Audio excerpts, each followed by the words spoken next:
Bienvenue au comptoir de la guilde. Je suis Xav et je suis avec Bilzy, Salut les amis. avec Agent Cobra. Bonjour tout le monde. Et aujourd'hui, on va vous parler de Dragon Age.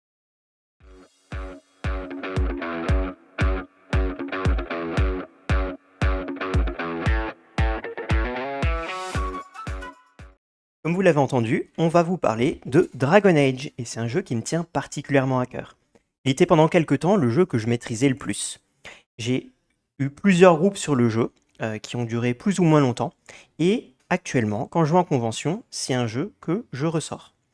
J'ai notamment initié pas mal de personnes au jeu de rôle avec ce jeu, mais je n'ai moi-même jamais été joueur. Et vous, Agent Cobra et Billy, quelle est votre expérience avec ce jeu?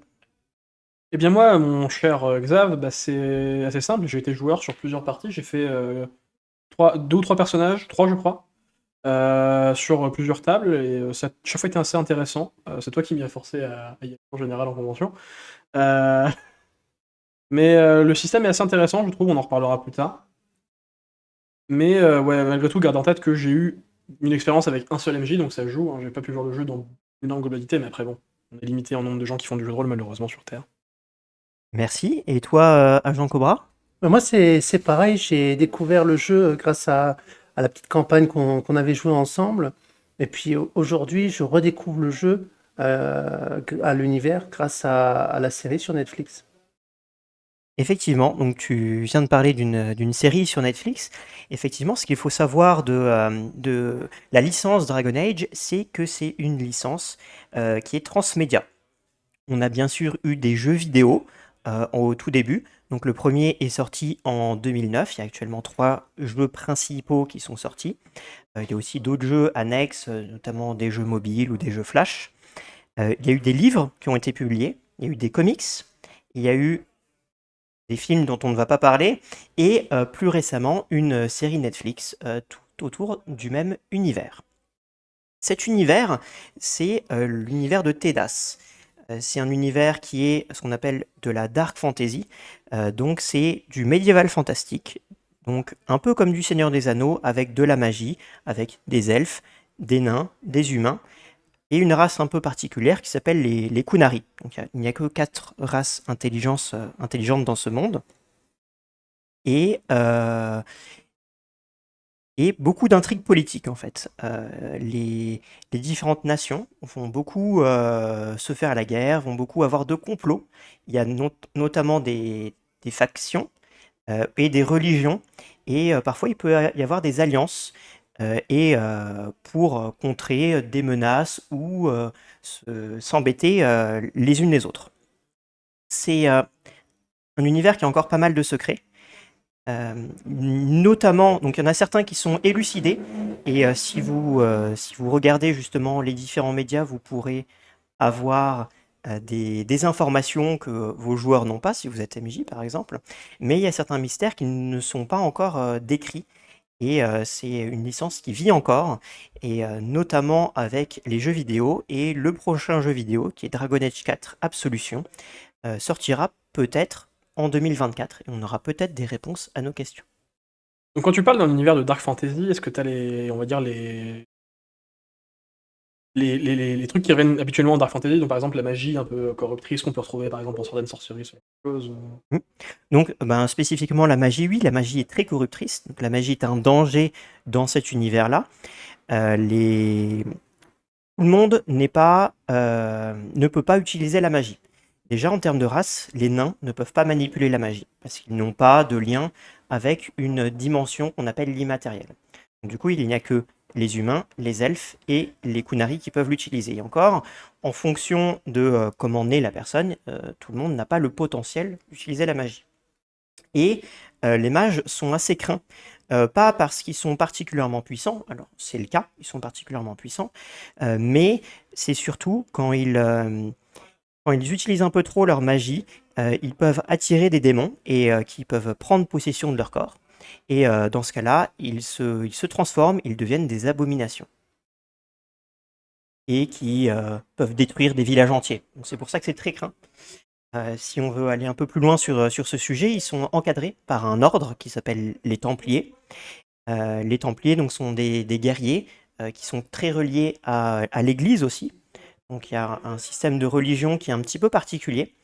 Et ces Templiers-là consomment de la drogue qui s'appelle du lyrium et qui leur permet de mieux résister aux attaques magiques et donc d'encadrer les mages. Ok. Et du coup, au niveau des ennemis un peu surnaturels, ça vient de dimensions magiques aussi, démoniaques. Alors, il y en a bien sûr, donc il y en a qui viennent effectivement de l'immatériel, donc des démons, des esprits, mais il n'y a pas que. Il y a notamment on appelle des engences. Donc des engences sont des créatures un peu démoniaques. On peut associer ça aux Uruk du Seigneur des Anneaux. En général, ils se cachent dans les tréfonds, ils n'aiment pas la lumière du soleil, et ils se reproduisent dans les tréfonds et sortent. Ils essayent en fait de corrompre des dragons pour les transformer en archidémons et déclencher des enclins. Des enclins, c'est vraiment une vague d'engeance qui va submerger à la fois d'abord les tréfonds et ensuite remonter à la surface et détruire des nations entières. C'est l'histoire du premier jeu vidéo Dragon Age Origins où on joue un garde des ombres. Le garde des ombres, c'est une faction dont le but est de contrer les enclins. Et donc ça donne une bonne idée de c'est. Et dans ce jeu de rôle papier, on peut jouer un garde des ombres. C'est pas la seule option, on peut jouer plein d'autres choses, mais il y a des règles pour jouer, notamment un garde des ombres. Alors, ce qu'il faut savoir sur le jeu de rôle, sur ce jeu de rôle en l'occurrence, c'est qu'il il est sorti en 2010. On en parlera plus tard, mais Oui, donc c'est ça. il est sorti pas longtemps après le premier jeu. Oui, alors la première boîte, effectivement, est sortie en 2010 et des règles un peu plus complètes sont sorties en 2015. Xav, j'avais une petite question pour toi. C'était par rapport à la religion. D'après ce que j'ai compris, c'était un système un petit peu particulier. Effectivement, je trouve que les créateurs ont eu une idée un petit peu nouvelle, donc les créateurs de l'univers. Il y a plusieurs panthéons de dieux, des dieux interdits, des dieux oubliés. Il y a un panthéon elfe. Il y a aussi deux religions un petit peu différentes qui sont les nains, qui vénèrent la pierre, et les Kunari, qui ont une religion un peu spéciale sans dieu qui s'appelle le Kun. Et les humains ont une religion monothéiste avec un dieu unique qui s'appelle le Créateur. Et cette religion ne va pas nier forcément les autres. Elle dit les autres dieux peuvent exister, mais notre Dieu à nous, le Créateur, est au-dessus de ça. C'est lui qui a tout créé. C'est lui qui a créé, y compris les autres dieux. Du coup, en fait, cette religion-là, elle permet par exemple une espèce de syncrétisme où tu as les religions locales, les croyances locales qui vont t'intégrer au christianisme plus global, en fait, monothéiste des humains, quoi. Exactement, ça va pas le nier. Et, euh, et il va y avoir des liens entre ces religions et ça va avoir des liens aussi avec la magie. Donc la religion, cette religion-là, la chanterie, va expliquer une partie de la magie et des événements qui sont passés au préalable dans l'univers. Je ne vais pas forcément spoiler tous ces événements-là, ce qui se passe. Il y a déjà des réponses qui existent, comme je l'ai dit un petit peu plus tôt. Et si vous voulez en savoir plus, je vous invite à regarder les différents médias qu'on a cités avant. Donc la série, les films, les livres, les comics ou bien sûr les jeux vidéo. Il y a aussi beaucoup de chaînes YouTube qui parlent de l'or, des chaînes YouTube en anglais ou en français. Et donc, on pourra mettre les liens, bien sûr, dans la description de ce podcast. Bien sûr, on mettra quelques liens. On va maintenant vous parler un peu plus du jeu de rôle en lui-même et de l'auteur et de l'éditeur du jeu. Donc, ce qu'il faut savoir, c'est que le jeu a été créé par Chris Pramas, qui a fondé d'abord une première société qui s'appelait Ronin Publishing en 1996, et il a publié quelques suppléments pour des jeux de rôle, donc en anglais, il est américain, pour notamment Whispering Vault et Feng Shui. Et ensuite, il a été recruté, excusez-moi, par Wizard of the Coast à partir de 98. Il a designé un jeu qui s'appelle Dragon Fist et a contribué à AD&D, notamment sur les troisièmes éditions des PHB et DMG, donc le manuel du joueur et le manuel du maître de jeu. Il a aussi coécrit une aventure qui s'appelle The Final Church pour un jeu qui s'appelle Dark Matter, et sa collaboration s'est terminée avec Wizard en 2002. Avant ça, déjà avant 2002, il a fondé une société qui s'appelle Green Ronin Publishing en 2000, qui sera la boîte qui et publiera le jeu Dragon Age. Avant ça, il a fait d'autres choses. Donc, il a publié plusieurs jeux avec cette boîte, dont Mutant and Mastermind, Ouais, qui a été écrit par Steve Kenson, un jeu que Billy apprécie beaucoup on et en auquel parlera. on en dédiera sûrement un épisode ultérieur. Et Pramas, lui, en tant qu'auteur, il va écrire notamment la deuxième édition de Warhammer Fantasy Roleplay pour Games Workshop en 2005. Il va aussi travailler sur un jeu vidéo qui est un MMO, Pirates of the Burning Sea, en tant que créateur de contenu. Ça, c'était avant Dragon Age, et justement, en 2010, il va designer et publier le jeu de rôle Dragon Age. Donc, il est en 3 boîtes qui s'appellent des sets aux États-Unis. La première boîte sort en 2010. On parlera du contenu un petit peu plus tard. Euh, mais voilà, les 3 boîtes, en fait, à la fin, il va les concaténer pour faire un seul livre qu'il va publier en 2015. Et c'est ce livre unique qu'on a aussi eu en France. On l'a eu en 2018. Et c'est Black Book Édition qui est à la traduction et à l'édition. Après ça, donc ce qui est très important quand il va écrire son jeu, ça va être le système. Le système dont on va justement parler juste après. Le système qui est un nouveau système qui s'appelle AGE, Adventure Game Engine, d'où le Age. Un Age, alors bien sûr ça fait sens, mais ça sera repris après dans d'autres jeux. Et c'est pour ça qu'après il va sortir Fantasy Age, Modern Age, qui vont utiliser le même système. Et ils vont l'utiliser pour d'autres jeux. Donc, le jeu de rôle The Expanse et aussi un autre, Blue Rose. Le livre de base, donc qui est sorti en 2015, aura 2 récompenses. Donc des médailles d'or du meilleur jeu et du meilleur art à l'intérieur du bouquin. En fait, il y a deux catégories séparées, l'art de la couverture et l'art à l'intérieur du livre. Et donc là, c'est de l'intérieur qu'il a gagné, et c'est en 2016 au Ennies Tabletop Awards. Et du coup, le jeu est arrivé en France il y a pas si longtemps, t'as dit 2018, traduction. C'est ça, 2018. Donc ouais, c'est un jeu. En fait, c'est un jeu qui a été développé il y a quand même presque 14 ans maintenant, du coup, 2000. Ouais. Et qui est arrivé en France 8 ans après quand même. Donc c'est un jeu qui. Peut-être pour ça que sur certains aspects, on en reparlera, mais j'ai trouvé peut-être un petit peu vieilli. Mm. Ben, C'est peut-être pour ça, ouais.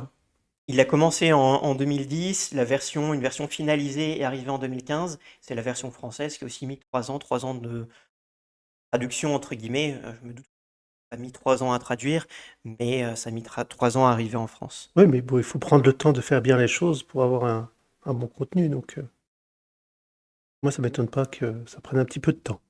Oui. Et maintenant, on va vous parler un petit peu du système de jeu. Et comme je vous ai eu en tant que joueur, c'est la question que je vais avoir pour vous. On va commencer par toi, Cobra. Oui. Qu'est-ce qui t'a marqué le plus dans le système de jeu? Alors moi, ce que j'ai bien aimé dans le système de jeu, c'est que c'était plus simple pour moi, parce que j'ai encore du mal à distinguer les différents dés des sets. Et l'avantage, c'est que ça fonctionne très bien qu'avec des D6. Et ça, c'est vraiment super pour moi, que ça soit aussi simple que ça.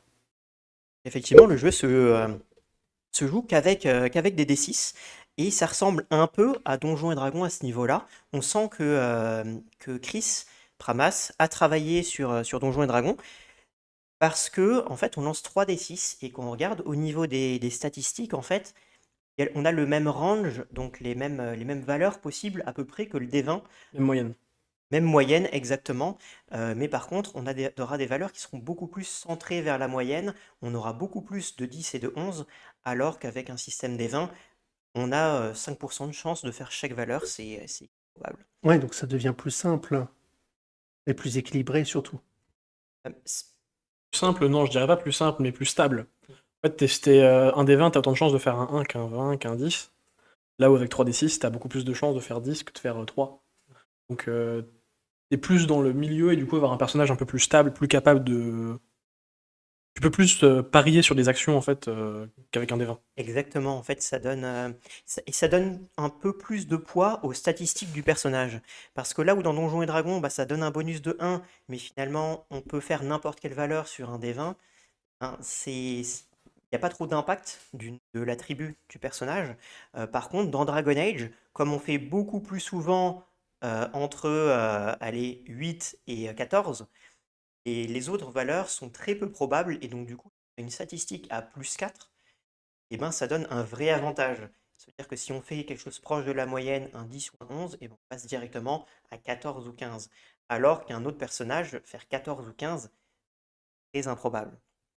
Et c'est une particularité du système de jeu. Moi, je trouve que c'est une force du système de jeu. De voir des personnages qui peuvent comme ça être très différents.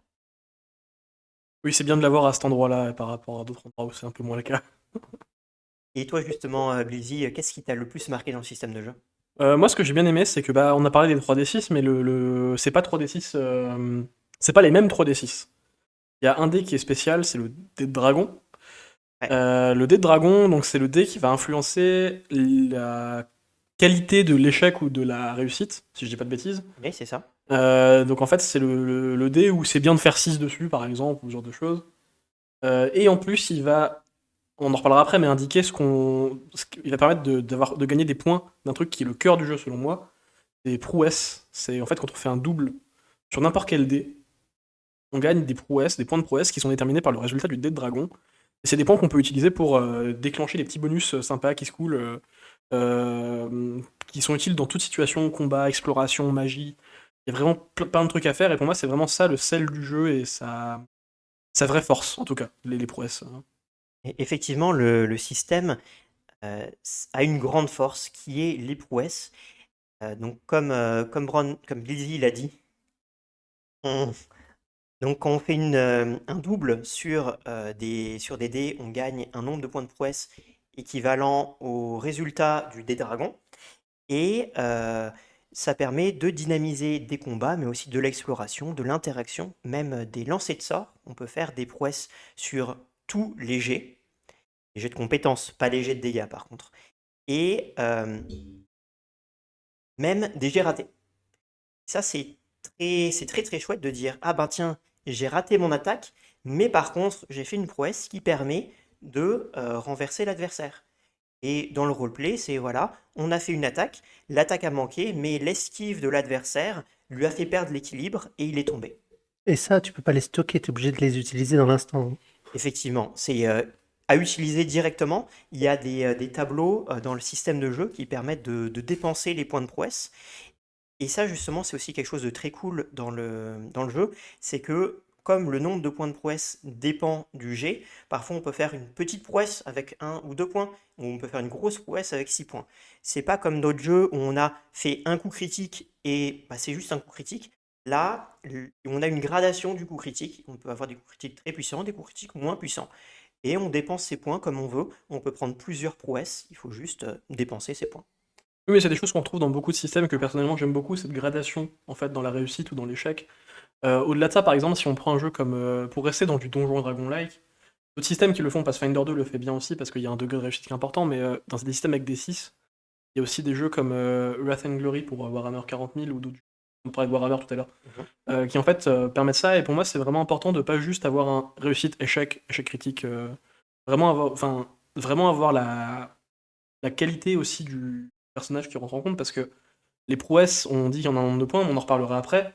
Les classes permettent aussi de diminuer les coups en points de certaines prouesses et du coup de se dire bah tiens mon personnage il va être super sniper, il va avoir des prouesses de dégâts moins chères et du coup bah je vais investir dedans parce que bah il est bon dedans quoi. Donc ça fait vraiment une sacrée différence là-dessus. C'est vrai que les prouesses, c'est une particularité du jeu, que d'autres jeux ont au moins différemment, ceux qui ont un système qui peuvent ressembler, et ça donne de l'imprévu aussi, ça donne beaucoup d'imprévus.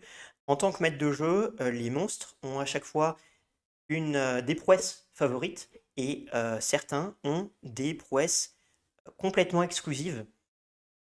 Je vais pas spoiler parce que si j'en décris certaines, ça va spoiler certains scénarios publiés. Mais il y a des trucs qui sont vraiment chouettes et qui permettent de surprendre les joueurs. Ça arrive pas forcément dès le premier tour parce que ben il faut que Faire la un double. créature, voilà, il faut que la créature fasse un double. Chaque Et donc 3D6 un double ça arrive vite. ouais, ça arrive vite. Si vous voulez un petit peu de stats, il y a 17 chances sur 36 de faire un double à chaque jet. Quasiment une chance sur deux.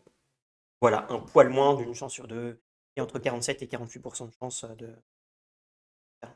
Bah, du coup pour en parler, je sais, pour parler de notre expérience, toi t'avais un peu homebrew une règle disais qu'il fallait faire un double avec ton dé de dragon. C'est ça pour avoir une prouesse? Non, non, c'était pas ça, c'est faut faire un double hors des dragons. Voilà, mais je sais qu'il y avait un truc avec le dé de dragon. Mais Ouais. Alors pourquoi j'avais fait cette règle-là? Parce que quand on est avec des nouveaux joueurs, avoir comme ça des prouesses, avoir une chance sur deux de faire des prouesses, ça ralentit énormément les combats. Parce qu'ils ont les règles de base des combats à avoir, plus une fois sur deux, ils doivent aller prendre dans la table et en général, ils lisent toute la table avant de prendre une décision, ce qui fait que les tours sont assez longs. Les prouesses, c'est pas quelque chose qu'on peut planifier à l'avance, donc ils peuvent pas, pendant le tour des autres, se dire, ben tiens, je vais faire telle prouesse ou telle prouesse. Ils sont obligés. Oui, oui, parce qu'ils n'ont pas les points derrière, Bah oui, oui, ils donc savent pas, ils peuvent c'est pas. normal. Et donc ça alourdissait un petit peu le tour de jeu.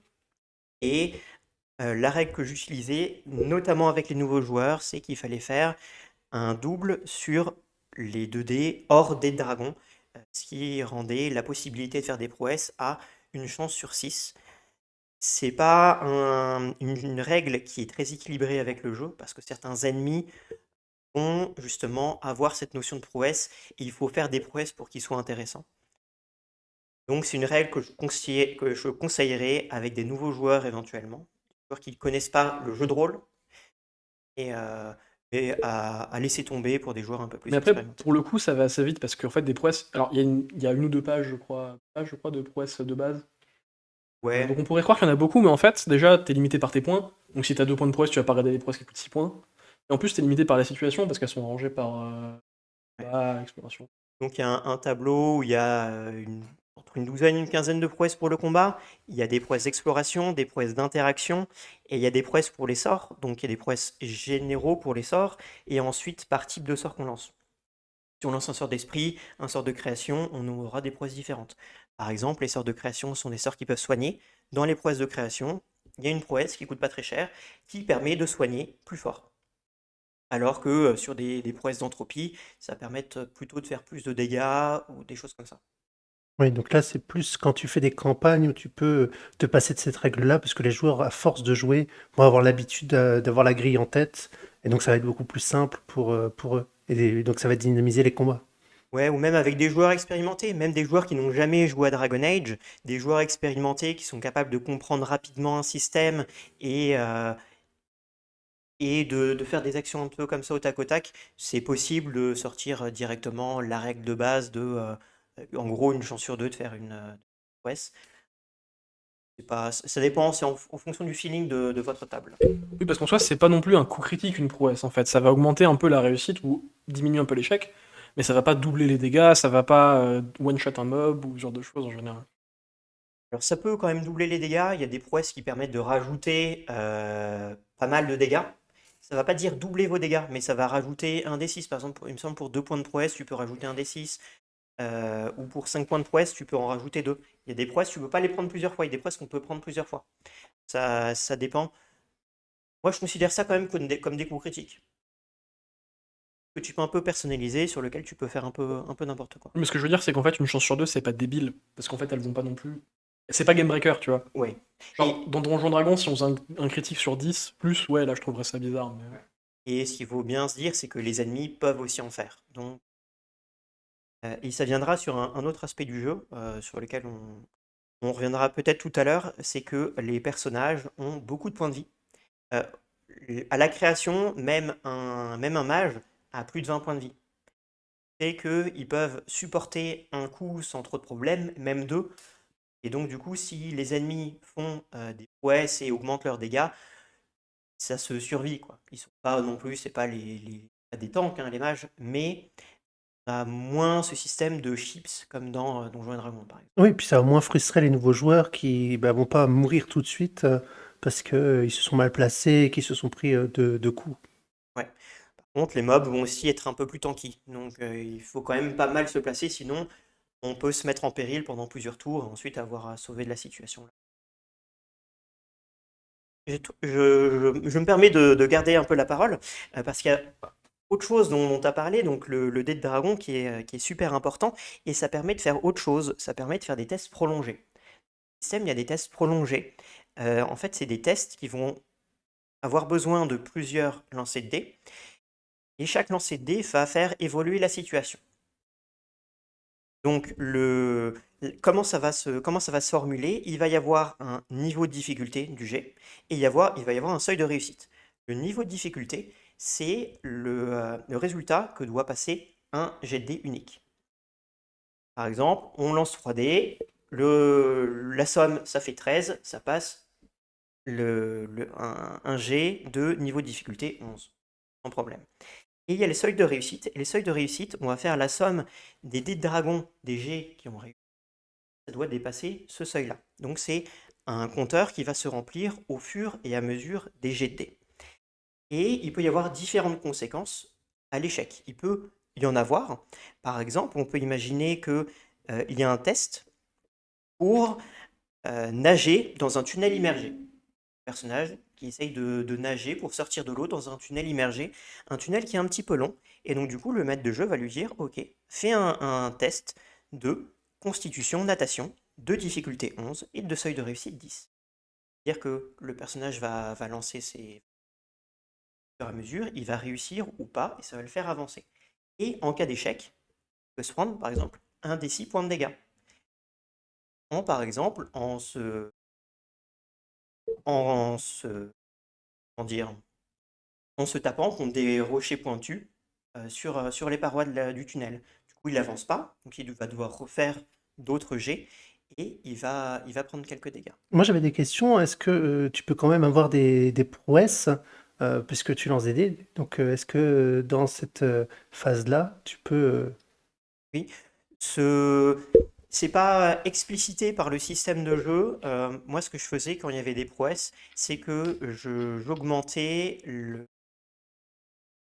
le seuil de réussite, justement. Je donnais des points bonus pour arriver à la fin du jet. Oui, les joueurs allaient plus vite en fait, les personnages vont plus vite dans leur tête.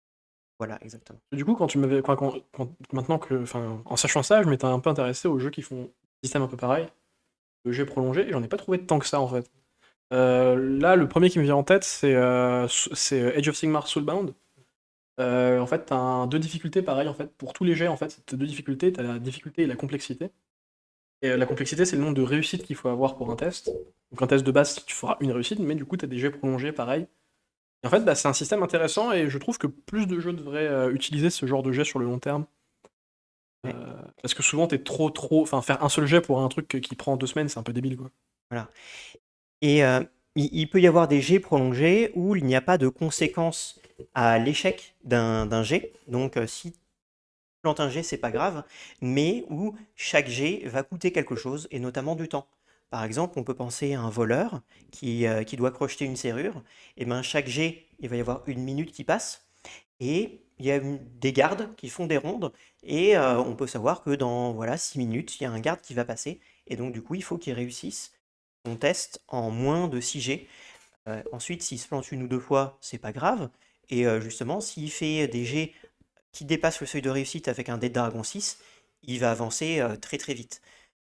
Parfois, c'est mieux de se planter 2 fois et de faire des 6 sur des dés de dragon après, plutôt que tous les réussir, mais faire des 1 tout le temps. Et dans ce cas-là, quand il se plante, il peut faire du bruit et faire que les gardes accélèrent et s'approchent plus vite ou pas? Chacun peut le jouer vraiment comme il veut, ça dépend bien sûr, mais en fait, il faut rester assez équilibré et faut voir en fonction de la situation. Parce que Mhm. tu peux faire un jet avec un niveau de difficulté très élevé, ce qui veut dire que le personnage a des chances de se planter, et il faut pas trop le punir si jamais tu fais ça. Oui, bah oui. Voilà. Donc c'est à équilibrer pour les MJ, mais ça donne une arme en plus, un outil en plus pour le MJ pour décrire son univers et faire quelque chose qui soit un peu vivant. Parce que pendant qu'un joueur fait ça, d'autres joueurs peuvent être en train de faire autre chose, ou Mhm. les PNJ justement peuvent évoluer. Ça donne comme ça une espèce de tension. Il peut aussi y avoir des rounds de négociation. Ces tests prolongés-là, on peut les avoir dans des rounds de négociation ou dans des concours de boissons, par exemple. Il y a différentes boissons, et chaque boisson que tu bois, tu dois faire un jet de constitution grand buveur. Oui, pour savoir si tu vas résister à l'alcool ou pas. Voilà, exactement. Et donc, du coup, les jets, tu les fais plus avec un niveau de difficulté, mais tu les fais en opposition par rapport à quelqu'un. Mhm. Donc, du coup, il n'y a plus vraiment d'échec, c'est juste que c'est le compteur de la personne qui a réussi qui va être augmenté. Tu tu peux faire comme ça des concours, pas forcément avec que 2 personnes, mais avec 5 personnes. Si tu as plusieurs joueurs qui veulent participer au concours, eh ben, il y a moyen de les faire participer. Et avec ce système, avec plusieurs jets de dés, généralement, c'est celui qui a les meilleurs stats qui va gagner. C'est ça aussi qui est intéressant, c'est que c'est moins aléatoire que Donjons& et Dragons. Mhm. Pour parler un petit peu des jets de dés, parce qu'on en parle depuis tout à l'heure sans avoir détaillé comment est-ce qu'il se passait, il existe donc 8 attributs principaux que chacun des personnages, et un jet de dés va se faire de façon assez simple, ça va être 3d6, dont le dé de dragon, plus la valeur de l'attribut, et plus 2 si on a la compétence associée au jet. Par exemple, il peut y avoir dextérité crochetage. Donc crochetage, c'est une compétence associée à l'attribut dextérité. Chaque attribut a 8, 10, 12 compétences, ça dépend des attributs. Et il y a des compétences qui sont très variées. En plus de ça, il y a certains modificateurs qui peuvent être ajoutés, et notamment avec les talents. Les talents, c'est des bonus que vont avoir les personnages, et ils peuvent apporter différentes choses. Un talent, ça peut permettre par exemple de relancer un jet s'il a échoué. Par exemple, les voleurs ont la possibilité de relancer un jet de dextérité crochetage s'ils ont pris le talent associé. Et tu relances les 3D ou tu en relances qu'un? Tu relances les 3D et Ah, tu es d'accord. obligé de garder le résultat du second jet, même s'il est plus nul. Mais est-ce que tu pourrais garder un des dés ou est-ce que tu es obligé de tout relancer? Tu es obligé de tout relancer. Ok. Euh, Un talent peut aussi apporter un rabais sur les prouesses, on en a un petit peu parlé tout à l'heure. Mhm. Donc ça dit que ben, tiens, telle prouesse, ça coûte 2 points de prouesse au lieu de 3. Donc ça permet pour classe ou pour un type de personnage de privilégier une prouesse spécifique. Ça peut aussi donner de nouveaux pouvoirs activables. Ça peut donner un petit rabais sur les actions. Quelque chose qui donne une action majeure peut demander une action mineure. Sachant que dans un round de combat, on a une action majeure et une action mineure. Ça permet de faire plus de choses pendant son tour de jeu. Sachant que de base, on peut pas marcher et taper, c'est ça? Marcher et taper, on peut. Alors si on veut revenir sur ça, on y reviendra juste après. Ok. Là, justement, pour finir sur les talents, ils peuvent aussi rajouter des bonus passifs. Voilà. Les talents, c'est quelque chose qu'on a un niveau sur deux. Un niveau sur deux, on peut choisir un nouveau talent. Donc c'est des choses qu'on peut avoir. Et il y a les spécialités qui permettent de rajouter une couche qui peut considérer comme des talents. Et est-ce que c'est comme Donjons et Dragons où tu as différents niveaux de maîtrise jusqu'à maître ou pas?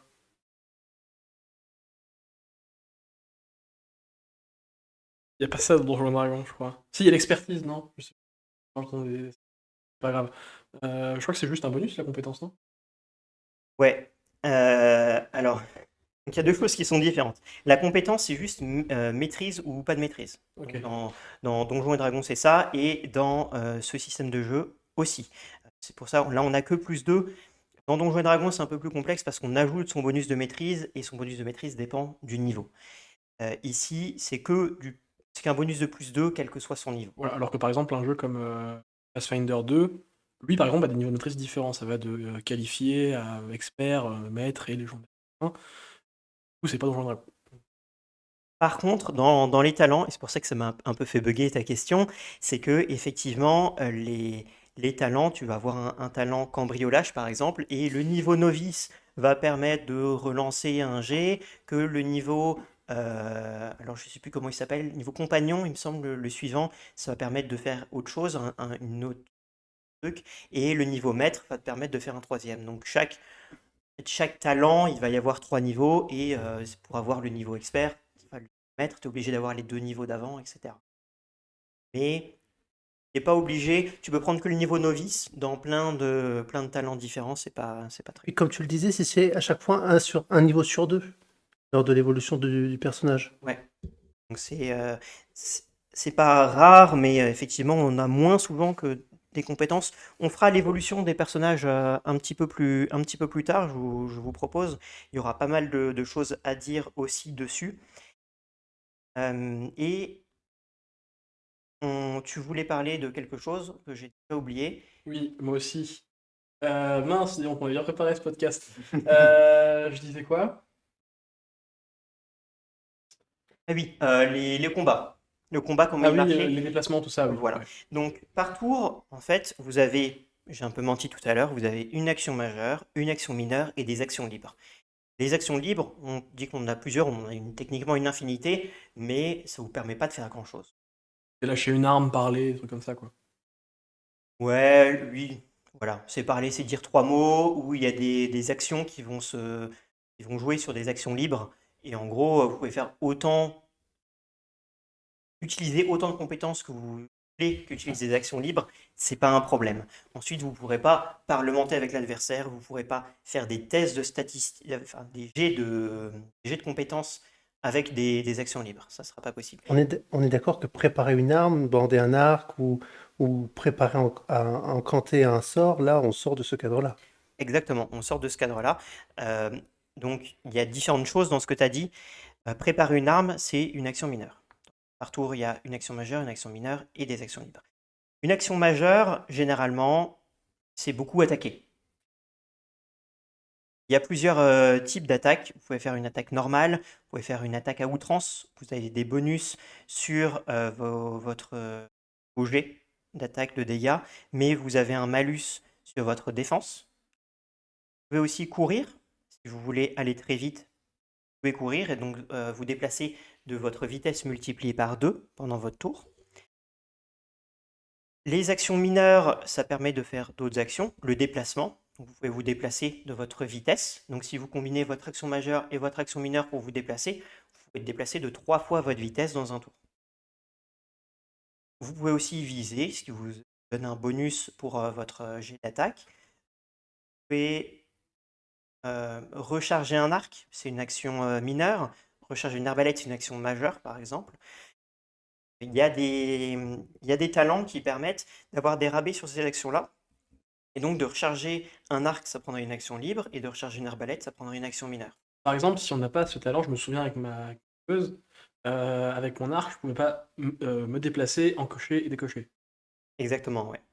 Et tu vas choisir, soit tu vas recharger et tirer, soit tu vas te déplacer et recharger ou te déplacer et tirer, ça fonctionne. Arc et bandé. Et une action qui est aussi très pratique, qui est viser, qui est beaucoup appréciée des joueurs, qui permet de donner un bonus sur son jet d'attaque. Et donc du coup, si tu n'as pas ce truc-là, eh ben, tu peux pas recharger, viser et tirer. Là, tu peux le faire parce que Et si c'est de ramasser des flèches par terre, par exemple, tu restes quand même dans l'action libre ou pas du tout?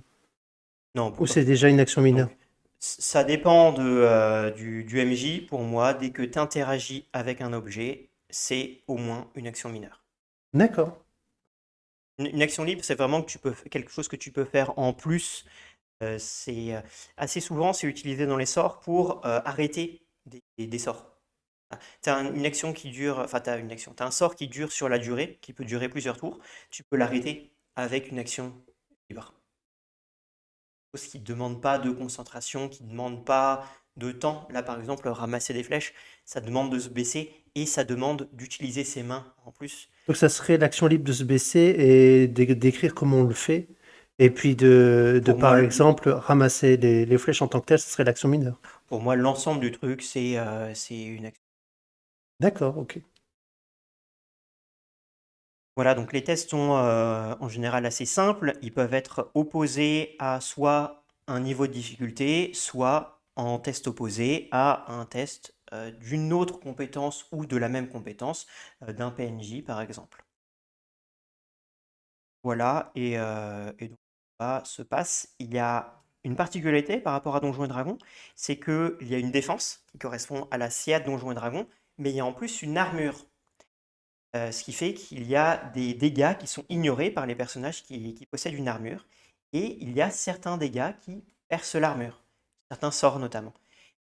Et certains ennemis jouent avec ça. Certains ennemis ont des projectiles, ont des sorts qui percent l'armure.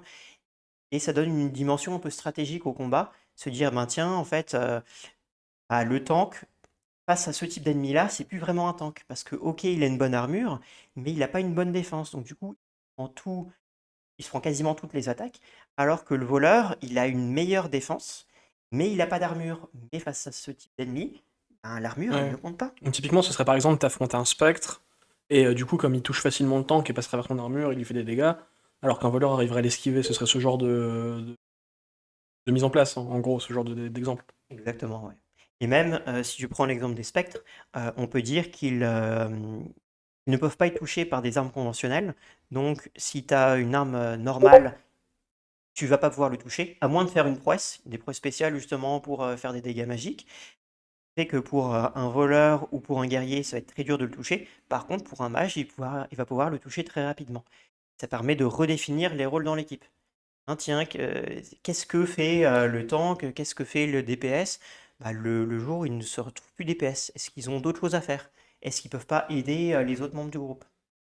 C'est ce qui change un petit peu le paradigme de l'équipe et qui bouleverse un petit peu la situation.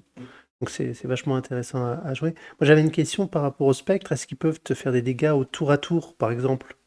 De maudire quelqu'un ou de le désorienter? Alors bien sûr, il n'y a pas que les spectres qui permettent de faire ça. Il y a beaucoup de mobs qui le font, notamment les lanceurs de sorts. Les personnages joueurs aussi peuvent avoir des sorts qui font ça. Pas de souci. En général, il y a toujours quand même une résistance que peut apporter l'ennemi. Donc il y a un test pour résister. Et si ce test échoue, eh ben, il est relancé chaque tour pour que l'effet se termine. Et notamment des tests soit sur la constitution, dextérité, soit sur la volonté en fonction de l'attaque qui est portée. Si c'est une attaque qu'on peut esquiver, ça va être de la dextérité, dextérité acrobatie. Si c'est de la constitution, ça va être constitution endurance, si c'est un peu de la force physique. Si c'est une attaque plutôt mentale, ça va être volonté. Je sais plus quelles compétences on utilise exactement, mais C'est à peu près des jets de sauvegarde à la Donjon Dragon, en fait, à ce niveau-là. c'est un petit peu ça, sauf qu'on utilise les compétences au lieu d'avoir des jets de sauvegarde qu'on peut maîtriser. Ouais, je vois, je vois. Et tes compagnons peuvent t'aider ou pas pour essayer de reprendre tes esprits? Ou c'est un combat que tu mènes seul? Bah ça, c'est qu'un jet en soi, donc en général, t'es tout seul et tu fais tes jets tranquillement. Après, Ensuite, ce genre de situation, ça reste souvent à l'appréciation du MJ, de toute façon. et bien sûr, C'est le truc classique de est-ce qu'une baffe du barbare, ça te sauve du sort charme, tu vois, voilà. Mais par contre, si tu tombes à 0 PV, ben bien sûr que tes alliés peuvent tenter de te réanimer avec des sorts ou avec d'autres choses, des potions, etc. Maintenant qu'on a bien présenté le système, à moins que tu encore un truc à dire sur le système, on passe. Question de poser sur le système. Vas-y. Parce qu'on a pas mal comparé le système à D&D ou Pathfinder ou ce genre de choses. Est-ce que toi, en tant que MJ qui a joué beaucoup, tu l'appellerais un D&D-like, ce système?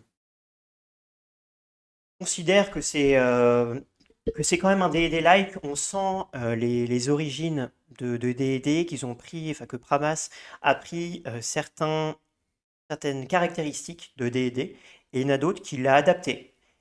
C'est pas embêté pour adapter les trucs qu'il avait envie d'adapter. Et c'est quand même un peu centré sur le combat. C'est un petit peu bâtard, mais on sent qu'il y a quelque chose sur le combat. Donc je le qualifierais quand même de D&D-like.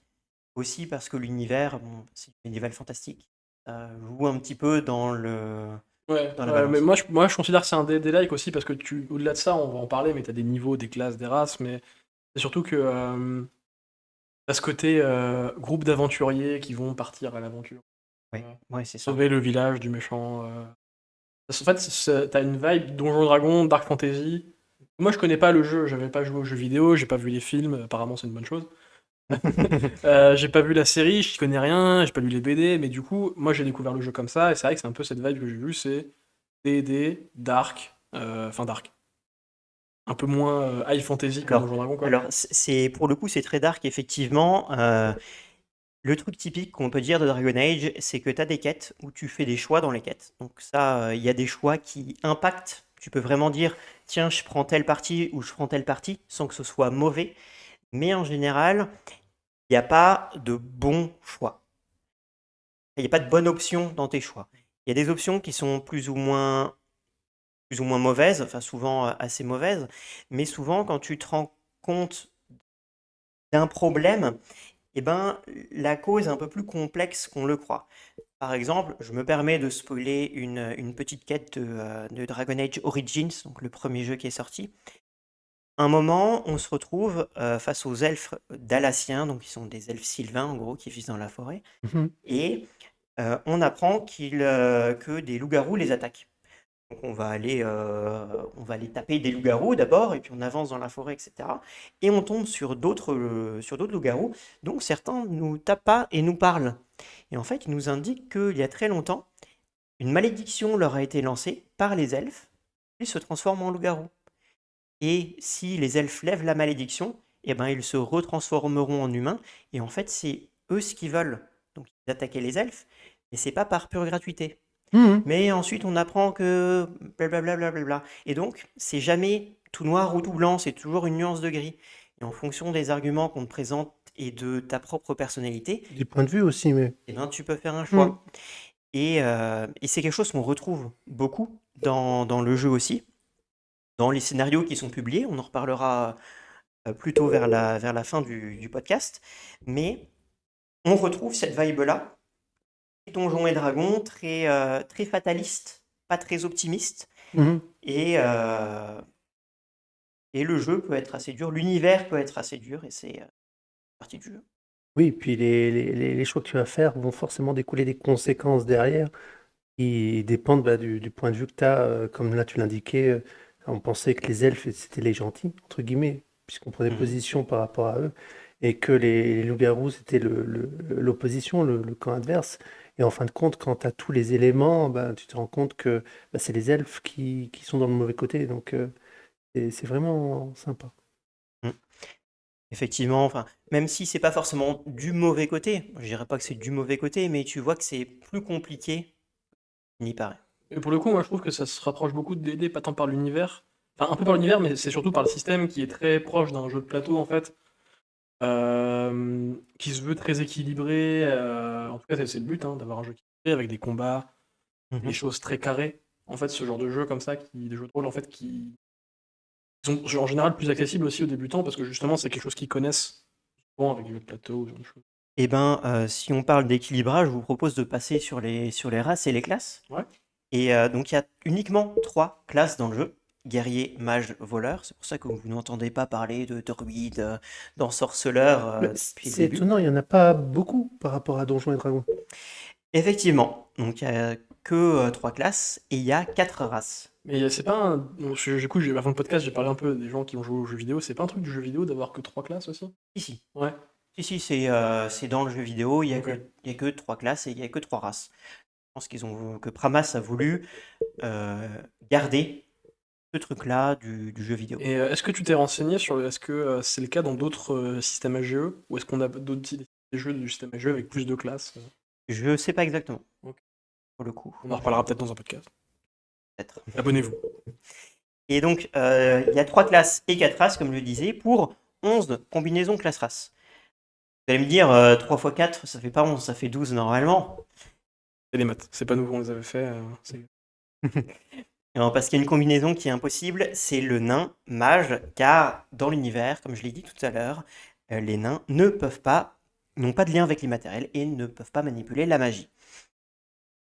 Donc il n'y a que 11 combinaisons possibles. Et d'ailleurs, dans le jeu de rôle, les nains ont une résistance naturelle à la magie à cause de ça, à cause de il n'est pas de lien avec la magie. Donc on parlait d'équilibrage et les classes dans le jeu ne sont pas forcément équilibrées. Bon, déjà, c'est pas nouveau que dans un jeu de rôle, tout ne soit pas équilibré. Je suis choqué. Euh, alors, en fait, ça va dépendre des actions. Les classes, on peut les considérer comme étant équilibrées de façon générale, mais sur des actions spécifiques ou dans des scènes spécifiques. Oui, parce qu'en fait, je te coupe, mais Ouais. parce que en fait, de mémoire, c'est vraiment chaque classe a son utilité propre en fait. Donc elles sont pas équilibrées en combat, par exemple, Ouais. mais elles sont équilibrées dans leur utilité. C'est-à-dire que tu vas avoir un guerrier, il va être bon au combat, mais rien en dehors du combat. Enfin, rien. J'exagère, mais voilà. Exactement, c'est ça, c'est que pour crocheter une serrure, ou voilà, ça va plutôt être des compétences du voleur, ou bien le mage peut aussi avoir des sorts qu'il va pouvoir utiliser hors combat. Par contre, le guerrier, effectivement, il peut avoir des compétences, parce que le système pour monter de compétences est un petit peu libre, et ben le guerrier va quand même en avoir moins et va un peu moins servir en dehors du combat. Il va quand même parler, il peut quand même avoir un certain rang social, mais ça va être un peu plus limité que les autres classes. Oui, mais comme on l'a dit tout à l'heure en combat, ça peut twister hein, et pas bloquer lors des combats, donc c'est intéressant quand même. Hmm. Il y a quelque chose avec les classes qu'il faut un peu mentionner quand même, c'est que non seulement il y a un faible nombre de classes, mais les personnages ont tendance à se ressembler dans une même classe. Surtout à bas niveau. C'est-à-dire qu'à bas niveau, il va y avoir quelques choix qui vont être faits, mais le nombre de builds de chaque classe va pas être énorme. Si on prend le voleur par exemple, il y a globalement deux builds. Il y a un build qui est à distance avec un arc ou une arbalète, et un build qui est au corps à corps qui va utiliser des attaques sournoises. Et même en montant de niveau, c'est rare de décrocher de ces deux builds-là. Et même quand on arrive aux spécialisations, eh ben, on va juste rajouter des trucs par rapport à ces bulles qui vont avoir une petite flavor, mais il va rien avoir de vraiment très très différent entre ces deux-là. Sachant qu'elles arrivent un peu tard, maintenant 6 niveaux, je crois, avant la première Ouais, la première spécialisation Donc, arrive à 6 niveaux. c'est déjà un pas mal de jeux avant de pouvoir se spécialiser. Ouais. Après, c'est une critique qu'on peut faire aussi pas mal sur Donjons Dragon 5, c'est-à-dire qu'avant, globalement, les 3 premiers niveaux, souvent les classes, ou peu ou prou la même chose, parce que bah, y a pas l'aspect et tout ça. Sauf qu'il y a 10 classes dans Donjons Dragon 5, de base, 10, 12, 12, je crois. voilà. Alors que là, il y en a 3, bon, Ouais. c'est vrai que c'est un peu triste, quoi. Et Donjon Dragon, ça dépend parce que des archétypes de classes qui se débloquent niveau 1, niveau 2 ou niveau 3 en fonction de la classe qu'on joue. Là, c'est que niveau 6. Et la spécialisation, on peut en avoir deux de spécialisation dans Donjon Dragon. La première au niveau 6, la deuxième au niveau Dans 14. Dragon Age. Dans Dragon Age, excusez-moi. Dans Dragon Age, donc la première, on commence à l'avoir niveau 6. Et ensuite, on a un nouveau niveau de spécialisation à niveau 8 et 10. C'est-à-dire qu'on va continuer dans la spécialisation qu'on a déjà. Et niveau 14, 16, 18, il me semble ça, on a une deuxième spécialisation. Donc on peut en avoir deux en tout. Mais les spécialisations, c'est pas quelque chose qui va changer le gameplay qu'on joue. Ça va renforcer son personnage du même titre que les talents. Mais voilà, il y a deux grands types de trucs. Enfin, pour les voleurs, par exemple, c'est à distance ou corps à corps. Et c'est compliqué de faire quelque chose de vraiment unique. En fait, quand choisir une classe, c'est un peu s'enfermer dans un rôle obligatoirement, en fait. C'est ça, un petit peu. Donc, il y a peut-être le roleplay qui permet de s'en détacher un petit peu. Ça, c'est aussi un gros point fort du jeu, l'univers dans lequel on évolue, qui est un peu particulier. Mais Ouais, mais ça, rajouter des flavors avec le roleplay, tous les jeux peuvent le faire. Pour moi, c'est à ce moment-là où je deviens un petit peu plus méchant sur le jeu, c'est-à-dire que je trouve que c'est un jeu qui a un super système, hmm, mais qui a une création de personnages vraiment nulle, pour le coup. ouais. Je suis vraiment pas fan. J'ai pas créé de personnage moi-même, mais tu m'as expliqué comment ça marchait dans une de nos formations qu'on fait souvent. D'accord, lien dans la description. Mais en fait, j'ai du mal à me dire, par exemple, que je ferai 2 campagnes, par exemple. Une, pourquoi pas, mais j'ai l'impression qu'en fait, si j'en fais une, j'ai fait le tour du jeu, quoi.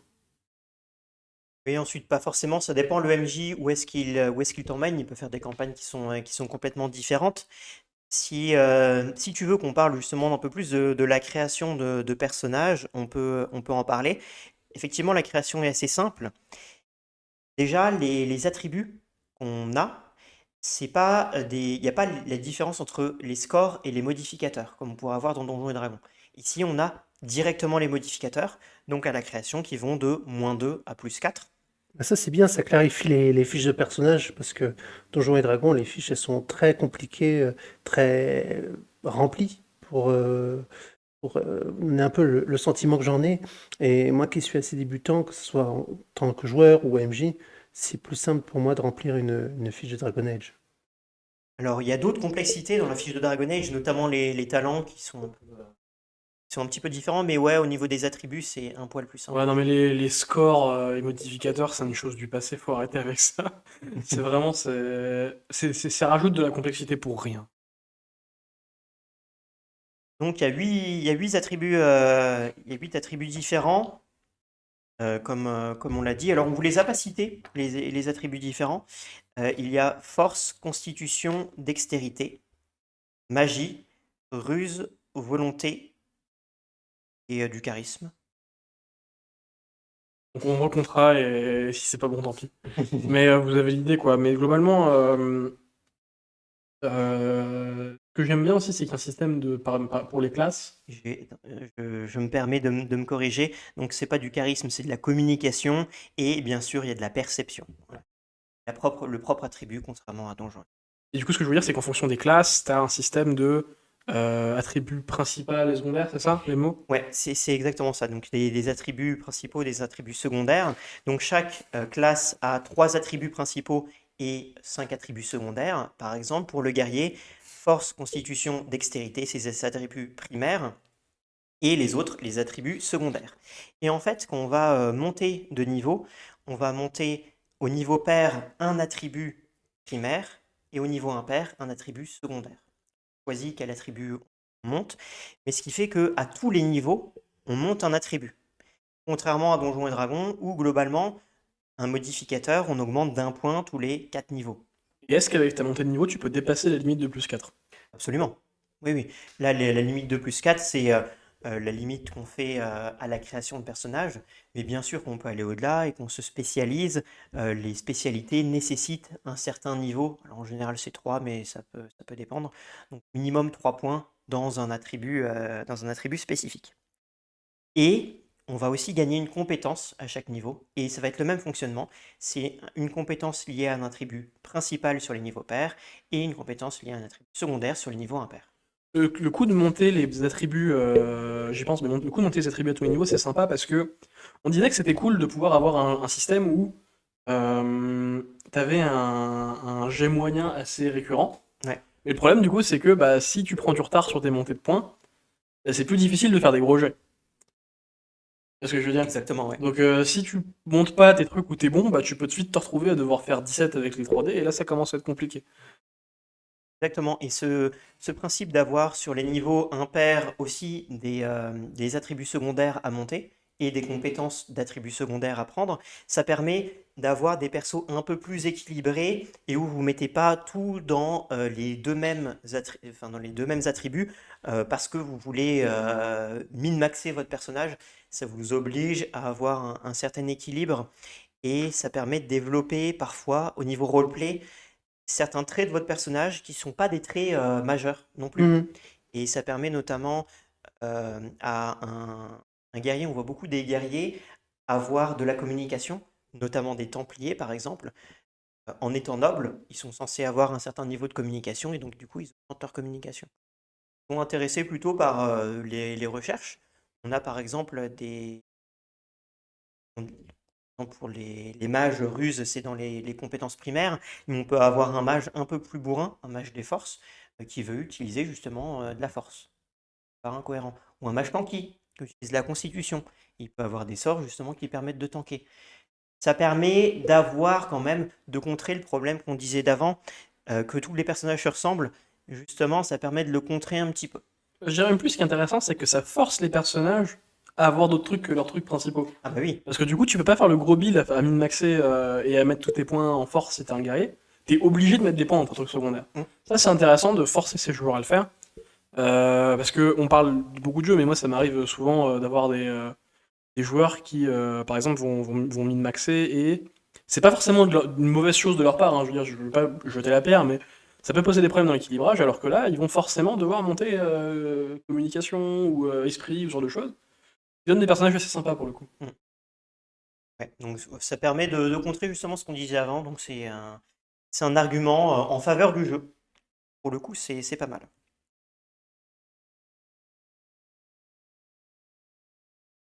Présenter les classes du coup. Moi j'ai joué mage et voleur. Mon côté, j'ai pas joué de guerrier.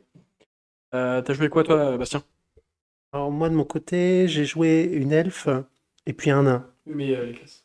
Ah, les classes, j'étais archer et puis le nain, je ne sais plus. Le nain, tu devais être guerrier, il me semble. Peut-être guerrier ou tank, ouais. Ouais, non, mais c'est du coup, c'est juste voilà, pour présenter les personnages qu'on avait, mais par exemple, je trouve que personnellement, ma classe préférée, c'est le mage. Parce que je trouve que c'est la classe qui peut être un peu partout, peut faire du combat, en dehors du combat en exploration. Mhm. Et aussi, c'est la classe qui va, je trouve, plus se projeter dans le lore Ah, enfin, le lore un peu métaphysique en fait de Dragon Age. ouais. Alors en fait, les mages, c'est un peu, ils ont une place un peu spéciale dans Dragon Age, y compris dans le jeu de rôle papier, parce que quand tu vas voir un personnage mage, le problème c'est que les PNJ ou d'autres PJ peuvent mal te regarder. Oui, avoir peur parce que effectivement, tu as une certaine historique liée aux mages qui peuvent débloquer, tout Voilà. simplement. Exactement. Le pire, c'est si t'es elfe, parce que bon, il y a de l'esclavage dans l'univers, et notamment dans les régions du nord, de Tevinter par exemple, et ben il y a de l'esclavage, et donc du coup les elfes en général sont des esclaves, il y a beaucoup de racisme dans cet univers-là, c'est un univers très sombre, et donc si non seulement t'es un elfe, mais en plus t'es un mage, là tu te fais embolosser par environ toute la Terre.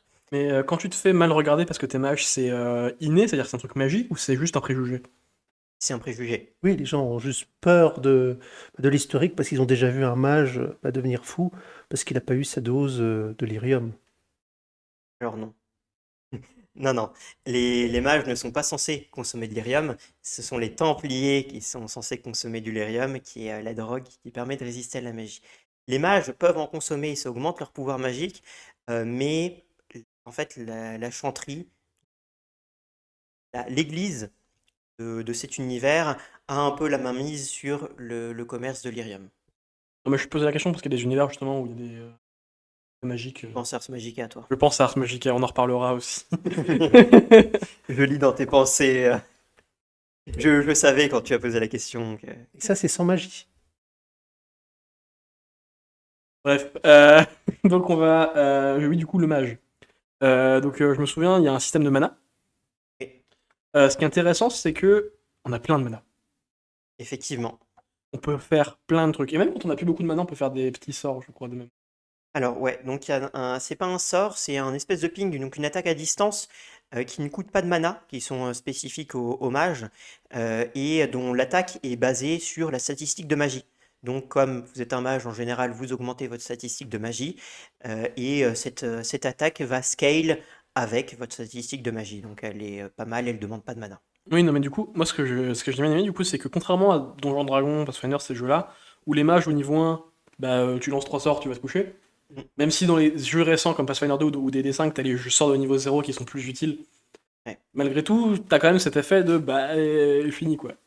Exactement, donc il y a un peu plus de possibilités. Donc chaque sort va coûter un montant en mana. Donc parfois c'est un montant qui va dépendre. Par exemple, si vous lancez un sort d'armure sur vous, eh ben, vous pouvez dépenser un nombre de points de mana équivalent au nombre d'heures auxquelles vous le lancez. Donc entre 3 et 8, pareil pour les soins. Plus vous les soignez, plus vous allez dépenser de points de mana et plus vous allez lancer de dés pour soigner. Ça permet d'avoir des sorts un peu contextuels. C'est ça que je dis que c'est la classe la plus intéressante aussi, parce qu'il y a du coup ce système de gestion de ressources, une ressource supplémentaire à gérer, et c'est super drôle, super fun à faire. Par contre, pour moi, le problème qu'ont les mages dans ce jeu-là, c'est que bah, au début, t'as que 3 sorts. Dans Donjons et Dragons, t'en as un peu plus dès le départ, ce qui fait que t'as un peu plus de choix. Même si au final tu peux moins en lancer, bah, t'as plus de choix. Et là, dès que tu prends un sort de soin, bah, forcément t'as plus que 2 autres sorts. Et forcément, tu vas prendre en général un sort offensif, le sort de soin et un sort utilitaire. Donc du coup, en combat, tu peux lancer qu'un sort qui est ton sort offensif, sauf si tu te spécialises et que tu lâches le sort utilitaire, mais dans ce cas-là, hors combat, tu n'as pas de sort à lancer. Donc tu deviens aussi utile qu'un guerrier, quoi. Ça reste accessible aux débutants, le mage, ou pas? C'est juste pas recommandé? Qu'est-ce que tu en penses? Ah, comme dans les autres jeux, vaut mieux que ce soit quelqu'un qui a déjà joué au jeu de rôle qui joue le mage. Non seulement parce que justement il y a ces sorts-là à choisir et que choisir des sorts ça peut être long, et donc les descriptions sont hyper à rallonge, il faut pas faire de mauvais choix. Il y a aussi au niveau du placement, quand tu t'en sors en combat, Oui, parce que le mage va pas mourir en un coup, mais c'est pas une bête de tanking non plus. voilà, tu peux pas aller au corps à corps avec tout le monde, bien sûr. Il faut rester à distance, il faut penser à lancer ses sorts. Si tu as le sort armure de mage et que tu le lances pas avant le début du combat, ben tu pourras pas le lancer. Donc il y a quelques mécaniques comme ça qui indiquent que c'est mieux d'avoir un joueur qui est déjà expérimenté en jeu de rôle, pas forcément expérimenté sur Dragon Age, mais ouais, plutôt un joueur expérimenté. C'est pas rédhibitoire non plus. Le joueur est débutant et veut absolument jouer un mage, il peut le faire dans Dragon Age. Moi, je dis un joueur qui sait gérer ses ressources, donc typiquement quelqu'un qui a fait du jeu vidéo. Ça passe du jeu Et de plateau en ouais, vrai, du hein. jeu de plateau, quelqu'un qui aime beaucoup le jeu de plateau, gérer des ressources, etc. Ça, bien sûr, bien sûr. Ok, on est passé sur le système donc les races, les classes, sur la création et l'évolution de personnages. On est aussi passé sur la magie. Je pense que sur le système au global, on a à peu près fini. On peut peut-être donner un petit mot un petit avis final sur le système pour résumer un peu ce qu'on en pense. Bah, on fera la conclusion Ouais, ok. notre prochaine rubrique, qui est justement sur le matériel publié. On a beaucoup parlé du contenu du jeu, mais on n'a pas parlé du matériel. Comme je l'ai précisé tout au début, en France, donc, on a eu le livre de base qui est sorti en 2018. Ce livre de base fait plus de 400 pages. Il va être très complet. Il va y avoir une partie pour le joueur, avec notamment la création de personnages. Il va y avoir la partie pour le maître de jeu. Il va y avoir des scénarios et il va y avoir un bestiaire. Donc il y a déjà des scénarios. Il y a 3 scénarios. C'est des petits scénarios qui durent environ 3-4 séances chacun pour des personnages de différents niveaux. Et le livre coûte une soixantaine d'euros, mais il est très très complet. Avec ce livre-là, vous pouvez jouer à Dragon Age sans problème. Oui, c'est ce que tu disais, ça combine les trois arcs des versions américaines Voilà, les qui ont versions. été condensés dans un seul ouvrage. Voilà. Donc les sets américains, il y a eu trois sets pour jouer à différents niveaux. Donc le premier, il me semble que c'est 1 à 6, et ensuite ça a continué jusqu'au niveau 20, parce qu'il y a 20 niveaux aussi dans Dragon Age, comme Dragon. Et on retrouve en fait l'architecture des 3 boîtes dans. Tu parlais de boîtes, est-ce qu'il y a aussi des ressources digitales en PDF ou des choses comme ça, ou c'est vraiment... Alors, on va finir avec les ressources physiques et ensuite je parlerai de leur adaptation digitale. Il y a aussi bien sûr un écran de jeu qui est en 3 volets, qui est plutôt joli, qui est assez pratique. Il y a aussi deux recueils de scénarios, donc sur des scénarios qui sont un peu plus longs, qui mettent plutôt une dizaine, une douzaine de séances à être jouées chaque scénario. Et il y a 3 scénarios par livre. C'est des livres qui sont un peu plus fins beaucoup plus fins même, et qui sont moins chers. Il y a aussi un livre qui s'appelle Les personnalités de Tedas et qui vous permettent d'avoir des stat blocks des personnages que vous rencontrez dans les jeux de rôle. Donc, qui vous permettent de le jouer. Et parfois, il peut y avoir plusieurs options pour un même personnage. Notamment des personnages très principaux du premier jeu. Il y a plusieurs fins possibles avec eux. Et il peut y avoir plusieurs stat blocks dans ce livre-là. Donc, si vous vous demandez s'il y a un bestiaire, c'est dans le livre de base. Bestiaire, il est dans le livre de base, ouais. Sympa. Ça, c'est très sympa. Il y a bien sûr des nouvelles bestioles qui sont rajoutées dans les scénarios, mais à chaque fois ils sont rajoutés en plus et il y a les stat blocks directement en plus qui vont avec. Voilà. Dans le livre de base, vous avez vraiment tout pour y jouer.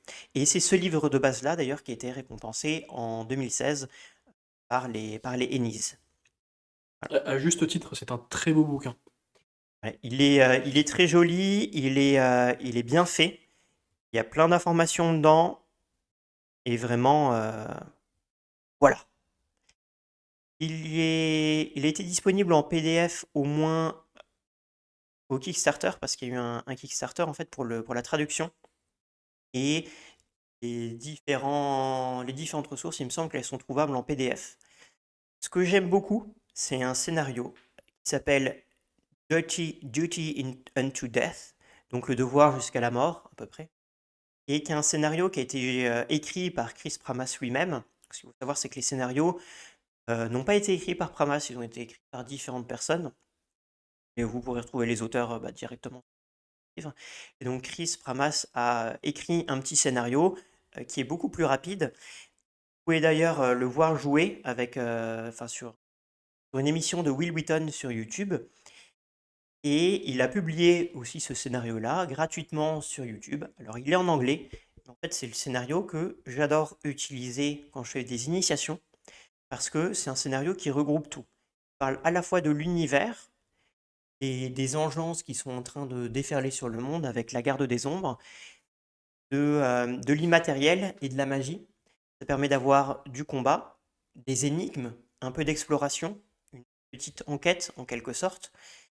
Et ça fait jouer des personnages de niveau 3, donc des personnages qui ont déjà quelques petits trucs.